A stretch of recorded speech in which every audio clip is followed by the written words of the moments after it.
Hello my lovely viewers, welcome back to my channel. দেখে তো বুঝতেই পেরেছো আজকে কি রান্না হতে চলেছে। আজকে হবে মাটন কারি, মানে পাঁঠার মাংস। সকলেই জানো তো এখানে 700 গ্রাম পাঁঠার মাংস আছে, তো সেই কারণে আমি এটা ম্যারিনেট করে নেব। আমি পরে তো তেল দেব রান্নার সময়, এখন একটু অল্প করে আমি তেল দিচ্ছি।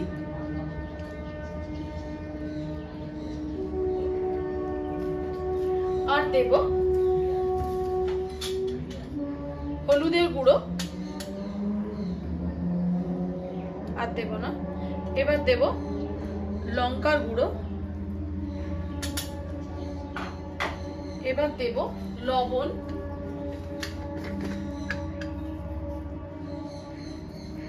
খুব বেশি দেব না কারণ আমি পরে দেব।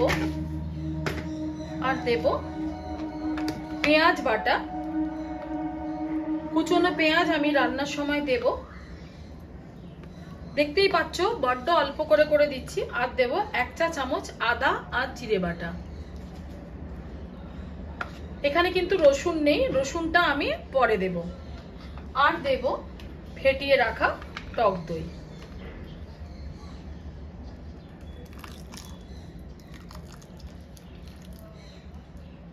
এবার এটাকে আমি খুব ভালোভাবে মেখে নেব। মেখে নিয়ে ঘন্টা খানেক আমি এটা রেখে দেব। আশা করি তোমরা খুব ভালো আছো, আমিও ভালো আছি। আর এটার সাথেই কিন্তু আমি পেঁপেটা মেখে নিচ্ছি। আজকে রান্নাতে আমি কিন্তু আলু দেব না, পেঁপে দিয়ে আমরা মানে পাঁঠার মাংস খেতে খুব ভালোবাসি, তো সেই কারণে আমি আজকে রান্নাতে পেঁপে দিচ্ছি। এখানে একটা পেঁপে আছে মাঝারি সাইজের, মানে 700-750 মাংসের জন্য যতটুকু পেঁপে লাগে আর কি। তারপর এটাকে ঢাকনা দিয়ে আমি রেখে দেব এবং কিভাবে কি করছি তোমরা সেটা দেখো। আশা করি তোমরা খুব ভালো আছো, আমিও ভালো আছি। প্রথমেই বলে নিচ্ছি, আমার চ্যানেলটা তোমাদের যদি ভালো লেগে থাকে তাহলে প্লিজ সাবস্ক্রাইব করবে আর পাশে থাকা বেল আইকনটা ক্লিক করবে। আমার সমস্ত নতুন নতুন ভিডিও নোটিফিকেশন তোমরা পেয়ে যাবে। লাইক, কমেন্ট, শেয়ার করবে। আর ম্যারিনেশন করবার সময় যদি খুব ভালোভাবে মানে মাংসের ভেতরে মশলাটাকে ঢুকিয়ে দেওয়া যায় তাহলে কিন্তু প্রচণ্ড ভালো হয়। আর যত বেশি রাখতে পারবে জিনিসটা তত রান্নার টেস্ট ভালো হবে। তো সেই কারণে আজকে আমার সময় আছে, তো আমি একটু বেশি সময় ধরেই এটাকে রেখে দিচ্ছি। আর আজকের রান্নাটা কিন্তু আমি কুকারে করব।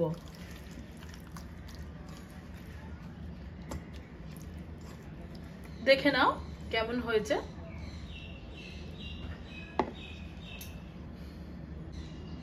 দেখা হচ্ছে গ্যাসের টেবিলে। দেখে নিয়েছো নিশ্চয়ই কেমন হয়েছে আজকের ম্যারিনেশন করা মাংসটা।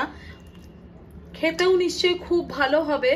তো ঠিক আছে, এখন আমি এটাকে ঢাকা দিয়ে দেবো।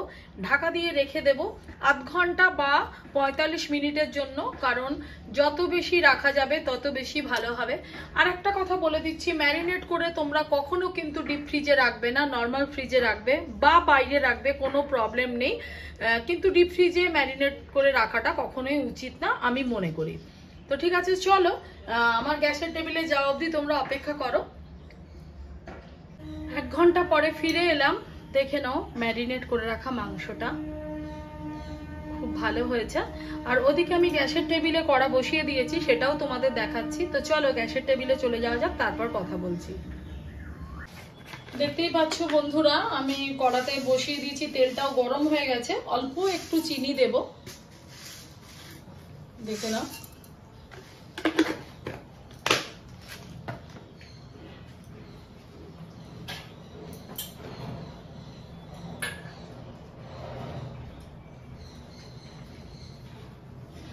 চিনিটা যে ভাজা ভাজা হয়ে আসবে তারপর আমি দেব এটার মধ্যে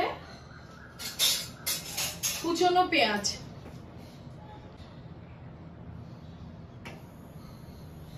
আমি কুচনো পেঁয়াজটা এর মধ্যে দিয়ে দিচ্ছি।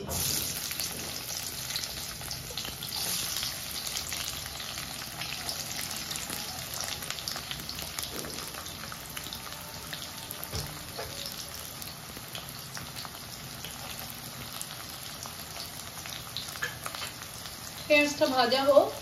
পেঁয়াজটা ভাজা হচ্ছে, আমি একটু এর মধ্যে দিয়ে দেব ঘি। তোমরা বলতে পারো যে ঘিটা দিলে রিচ, খাসি মাংস, তার মধ্যে আবার ঘি। অল্পই দিচ্ছি কারণ পেঁয়াজের টেস্ট অনেক গুণে বাড়িয়ে দেয় এইটুকু ঘি, এটা মাথায় রাখতে হবে।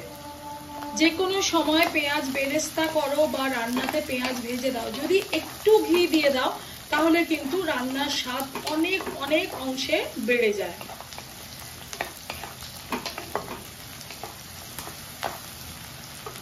এরপর দেব রসুন। রসুন বেটে রেখেছি।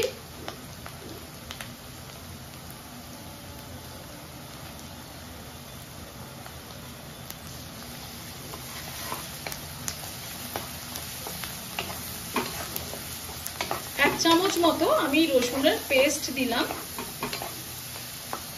এবার এটাকে খুব ভালোভাবে ভাজবো। আজকে আমি স্টেপ বাই স্টেপ তোমাদেরকে রান্নাটা করে দেখাচ্ছি সরি। তো কেমন লাগলো সেটা আমাকে অবশ্যই বলবে। হ্যাঁ, খেয়াল রাখতে হবে সবকিছু মশলাই কিন্তু মোটামুটি দেওয়া আছে, তো সেই কারণে বুঝে বুঝে দিতে হবে। অল্প একটু লবণ দিলাম। আবারও বলছি, আমার চ্যানেলটা তোমাদের যদি ভালো লেগে থাকে প্লিজ সাবস্ক্রাইব করে দিও, আর পাশে থাকা বেল আইকনটা ক্লিক করে দেবে। আমার সমস্ত ভিডিওর নোটিফিকেশন তোমাদের কাছে পৌঁছে যাবে। তোমরা লাইক, কমেন্ট, শেয়ার করবে। এটা এখন একটু ভাজা ভাজা হোক, মানে যতক্ষণ না পর্যন্ত পেঁয়াজটা গোল্ডেন কালার হচ্ছে। দেখতেই পাচ্ছ এটা গোল্ডেন কালার হয়ে গেছে। এবার আমি এটার মধ্যে দিয়ে দেব টমেটো পেস্ট।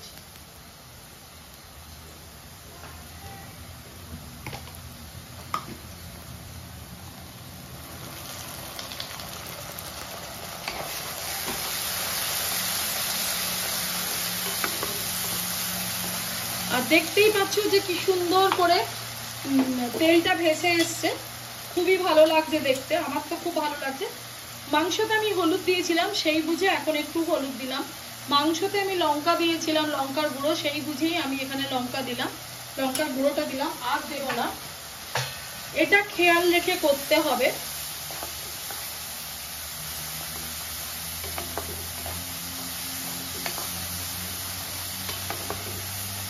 আজকে রান্নাটা আমি কুকারে করব, তো কুকারে যখন আমি রান্নাটা করব তখন আমি পেঁপেটা আবার তুলে নেব, তুলে নিয়ে রেখে দেব। লাস্ট যে দুটো সিটি বাকি থাকবে তখন আমি আবার পেঁপেটা দিয়ে দেব এবং সম্পূর্ণটা আমি তোমাদের সাথে শেয়ার করব। এখন আমি এটার মধ্যে মাংস দিয়ে দিচ্ছি।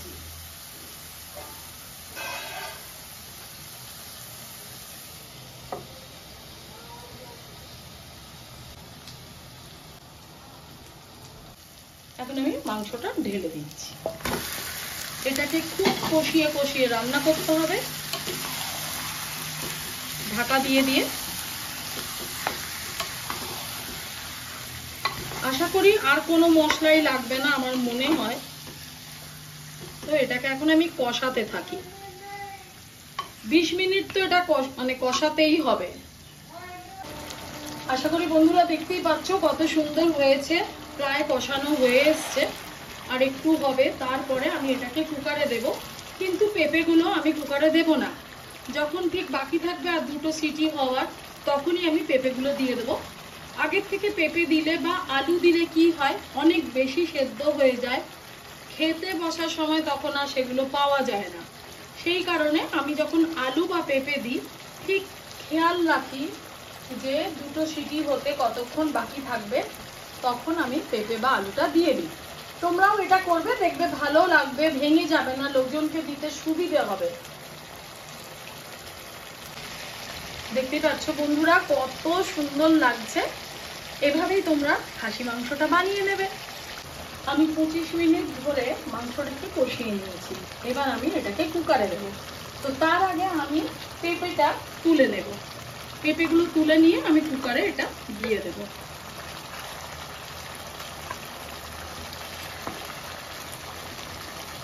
পেঁপেটাকে তুলে নিচ্ছি। হ্যাঁ,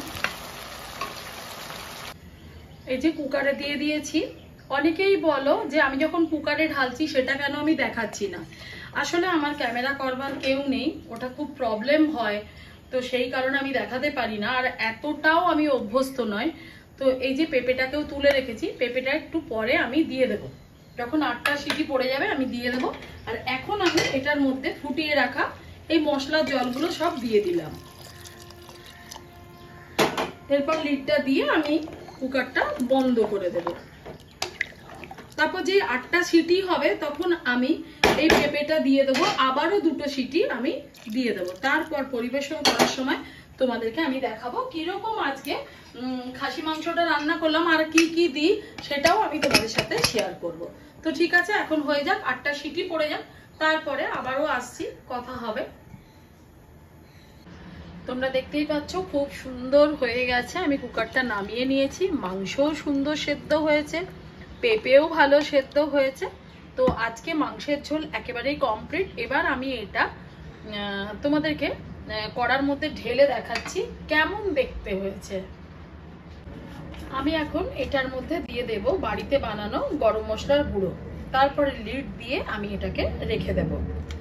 আর মাংসটা আমি টেস্ট করে দেখেছি যে প্রচন্ড সুন্দর হয়েছে, আর কিচ্ছু দরকার নেই, কোনো কিছুরই প্রয়োজন নেই। ঝাল লবণ সবই ঠিক আছে, পেঁপেও খুব ভালো মতো সেদ্ধ হয়ে গেছে, মাংসও হয়ে গেছে। আর আজকে ভিডিওটা এই বলে শেষ করলাম। তোমরা খুব খুব খুব ভালো থেকো, আমার সাথে থেকো, আমার চ্যানেলটা সাবস্ক্রাইব করে দেখে নাও মাংসটা কেমন হয়েছে। আমার মনে হয় তোমাদেরও ভালো লাগবে। এই মাংসের সাথে গরম ভাত একদম দারুণ। টাটা।